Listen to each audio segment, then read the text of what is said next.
పల్నాడు జిల్లా కలెక్టరేట్లో కలెక్టర్ అరుణ్ బాబు సమీక్ష సమావేశం నిర్వహించారు.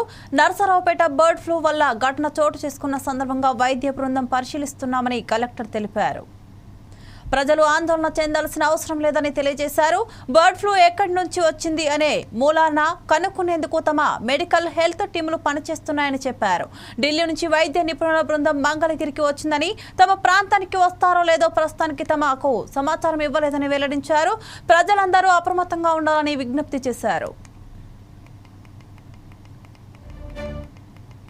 బర్డ్ ఫ్లూకి సంబంధించి ఇష్యూ ఒకటి కొంత అది ఎలా జరిగిందనేది మెడికల్ ఆఫీసర్స్ కానీ హార్టికల్చర్ టీం అంతా తిరిగారు. ఒక 3-4 డేస్ నుంచి ఫీల్డ్లో తిరుగుతూ ఉన్నారు. మన దగ్గర ఉన్నటువంటి బర్డ్స్ ఈ అవైలబిలిటీ కూడా తక్కువ, అంటే మన దగ్గర కోళ్ళ ఫారాలు తక్కువ, ఉన్న కోళ్ళే తక్కువ. బట్ ఇది ఎక్కడి నుంచి వచ్చిందనేది మనకు తెలియట్లేదు. దాని మీద మూలాలు కనుక్కునే పనిలో మెడికల్ అండ్ హెల్త్ వాళ్ళు, యానిమల్ హస్బెండరీ టీము ఉన్నారు. దీనికి సంబంధించి ఢిల్లీ నుంచి కూడా ఒక టీమ్ ఆఫ్ ఆఫీసర్స్, డాక్టర్స్, సైంటిస్టులు వచ్చారు. ఈరోజు మంగళగిరిలో ఉన్నారు. వాళ్ళు మన ప్రాంతానికి రావచ్చు లేదో తెలియదు, బట్ వాళ్ళైతే మన స్టేట్కి వచ్చారు. దాని మీద కూడా వాళ్ళు స్టడీ చేస్తూ ఉన్నారు.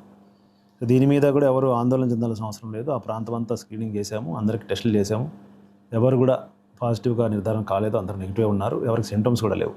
మరి ఆ పాపకి ఎలా వచ్చిందనేది కూడా మనం ట్రేస్ చేస్తున్నాము. ఏదేమైనా ఏమైతే ఇన్సిడెంట్ జరిగిందో దాన్ని దృష్టిలో పెట్టుకొని కొంతకాలం కొంచెం అప్రమత్తంగా ఉండవాలని మీ ద్వారా ప్రజలందరినీ రిక్వెస్ట్ చేస్తూ ఉన్నాను. ఆందోళన చెందాల్సిన అవసరం అయితే లేదు. కొంచెం శుభ్రంగా, హైజీనిక్గా వండుకొని తింటే ఏ ఇబ్బంది ఉండదు.